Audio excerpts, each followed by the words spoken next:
Sister, NEET എക്സാമിന് മുമ്പ് girls എന്തൊക്കെ ഡ്രസ് കോഡാണ് ശ്രദ്ധിക്കണ്ടേ?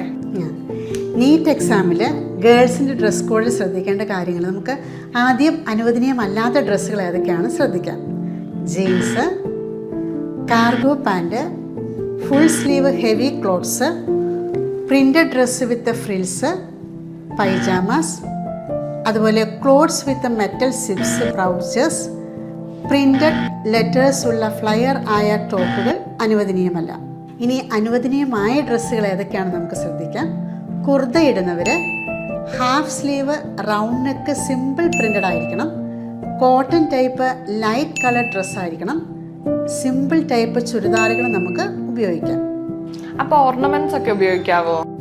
ഗേൾസിൻ്റെ ഓർണമെൻറ്റ്സിൽ പാദസ്വരം, റിങ്സ്, ചെയിന്, ഇയർ റിങ്സ് ഒക്കെ സിമ്പിളായിട്ടുള്ളത് ഉപയോഗിക്കാം.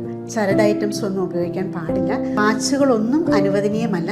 Electronic items, phone, purse, bag, jewellery ഐറ്റംസുകളൊന്നും ഉപയോഗിക്കരുത്. ഇനി ലോങ് ഹെയർ ഉള്ളവർ കെട്ടിവെച്ചിരിക്കണം. പിന്നി കെട്ടി നമുക്ക് ബണ്ണ് ഉപയോഗിക്കാം. എന്നാൽ മെറ്റൽ ടൈപ്സ് ഉള്ള ക്ലിപ്സുകളോ പിന്നുകളോ ഉപയോഗിക്കാൻ പാടില്ല.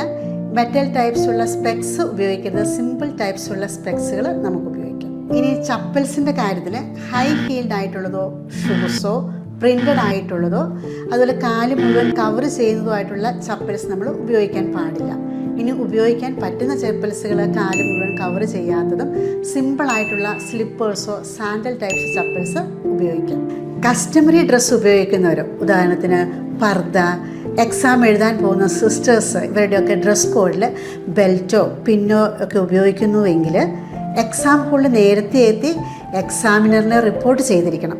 ഒപ്പം നമ്മൾ എക്സാം ടൈമിൽ മെഡിസിൻ എടുക്കുന്നവരാണെങ്കിലും നേരത്തെ എക്സാം ഹോളിലെത്തി എക്സാമിനറിനെ അതിൻ്റെ ഡിസ്ക്രിപ്ഷൻസ് എല്ലാം റിപ്പോർട്ട് ചെയ്തിരിക്കണം. എല്ലാവരും ഈ കാര്യങ്ങളൊക്കെ ശ്രദ്ധിക്കുക. നീറ്റ് എക്സാമിന് പോകുന്ന എല്ലാവർക്കും ഓൾ ദി ബെസ്റ്റ്.